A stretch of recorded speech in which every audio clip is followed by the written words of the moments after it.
Hey, you guys, Coach Liz here. All right. Last week, we talked about one of our 5 core habits. We were talking about small, balanced meals every few hours. I want to expand a little bit on that topic because last week we talked about the fuelings and how they guide you to be able to achieve that healthy weight. So, not just about losing weight, but really retraining your habits and your brain on how to eat smaller portions throughout the day and keep it more simple. Also, what the fuelings do is it helps to balance your blood sugar so that you can become more intuitive of what your body needs. When you are not craving sugar, when your inflammation's down, you really start to feel what your body's supposed to feel like. But what does it look like after you hit that healthy weight? One thing that I love about Optavia is it's not designed to keep you eating 5 fuelings a day for the rest of your life. You actually transition and incorporate all of the food groups back in and really learn how to make those choices on your own. Yes, you can still use the fuelings for healthy snacks. I still love them when I'm busy or just to keep my blood sugar balanced. It's great to have as a tool. But in element 15, Dr. Anderson talks about eating healthy for life. And in this element, there's so many great resources here. He talks about the smaller portions, how to fix your plate by using a 9-inch plate. So go ahead and check out element 15. There's lots of great tips and information. He also goes into the glycemic index, teaching you about balancing blood sugar. Now, yesterday I was talking with a friend who had really hard health issues all last year, really struggled with fatigue, stomach issues, digestion, just lots of different health issues, not feeling good, not knowing why, went to lots of doctors, just wasn't sure what was going on. And until she found out it was her glycemic index, her blood sugars were totally out of whack. So she had a lot of inflammation in her body. And once she learned that science of balancing blood sugar, it made all of the difference.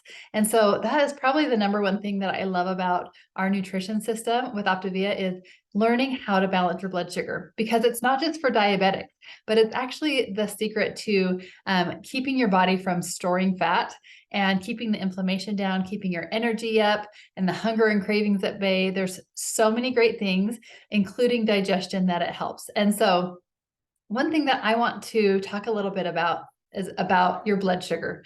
Now, one thing that happens is whenever you eat, your blood sugar spikes. Anything that you eat that has carbs is going to spike your blood sugar. And what happens when your blood sugar spikes too much?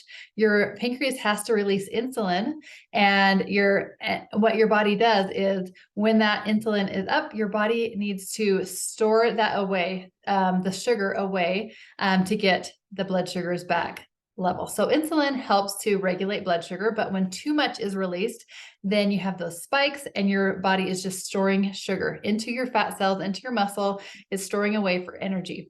And so we want to keep that more stable so that your pancreas isn't working as hard. It's not releasing the insulin so much, and it's not storing that sugar away into your fat cells.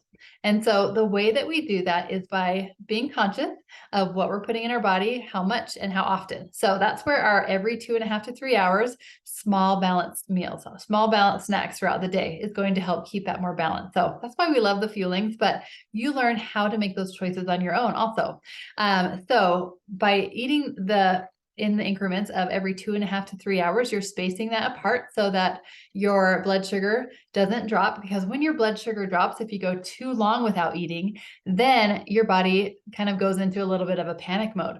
It needs to get that back up. And so it releases cravings of fast carbs. That's when you're going to crave sugar, white flour, anything that will get that blood sugar up. If you went too long without eating, that's why a lot of times, if you haven't eaten all day, then you're craving those things at night. So by eating those smaller balanced portions, you're keeping your blood sugar stable and really controlling those cravings throughout the day. And your energy is going to be better also. So keeping it simple by being able to just grab something every few hours that will help keep that stable. A few ways to keep your blood sugar balanced is number one, by your food choices, what you eat and in what order you eat. If you eat a carb on its own, your blood sugar will spike. But did you know that if you pair it with a protein or something that's really high in fiber or even a healthy fat, it helps to keep that more balanced. So protein is key. So every time I eat, I try to prioritize protein. Like if something sounds good, let's say a piece of fruit, once you've hit your goal weight and we've incorporated all the foods back in, let's say you're going to have a piece of fruit. Fruit is sugar. It's going to spike your blood sugar. But if you pair it with a protein, so maybe a small handful of nuts has some healthy fat and some protein, or maybe a boiled egg, or a few slices of low sodium turkey breast, something like that, or some cottage cheese with a fruit, that will help keep it more balanced. And it's going to help you so you're not hungry as quickly when you get that protein in. So making sure that you're prioritizing protein every time you eat something that has protein in it. That is really going to help. Also, the 5 core habits that we talk about affect your blood sugar. Exercise. Studies show that exercising, especially right after a meal, going for a walk, vacuuming, going up and down the stairs, using your muscles actually helps keep that blood sugar balanced because your muscles burn that glycogen. Also, water really helps. Having a big glass of water before you eat really helps keep that blood sugar down. Getting enough sleep. Did you know that lack of sleep releases hormones to crave more carbs? And then also your body just works much better when you're getting enough sleep. So that's a big one. Also, mindset. Stress can really affect your blood sugar and your inflammation.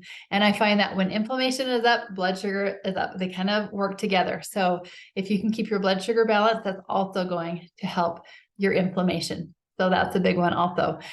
So those are some key things to really look at, but probably the easiest thing that you have control over is just the timing of what you eat and just making sure that you're making healthy choices.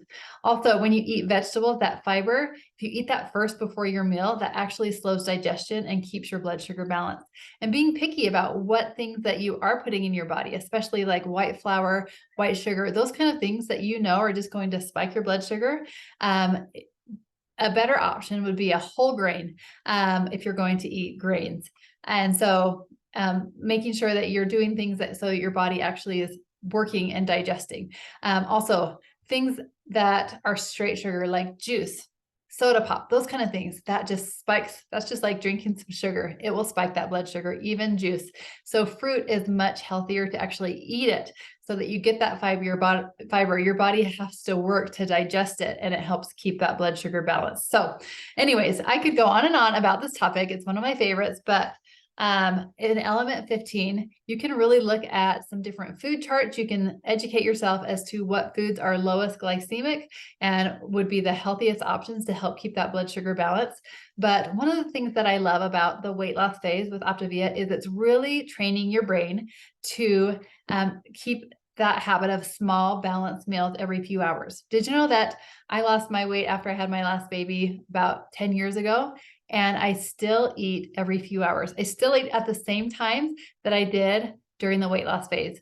I still always prioritize carb and protein together, and I keep those portions smaller. That's just a habit that I was able to learn during that phase that helped me into this next phase of just a healthy lifestyle. So really pay attention to these habits that you're working on now and think long-term. It's not just about right now. It's not just about losing the weight, but it's about what's going to help you in the future to maintain that healthy lifestyle. And blood sugar balance is really the key to long-term health.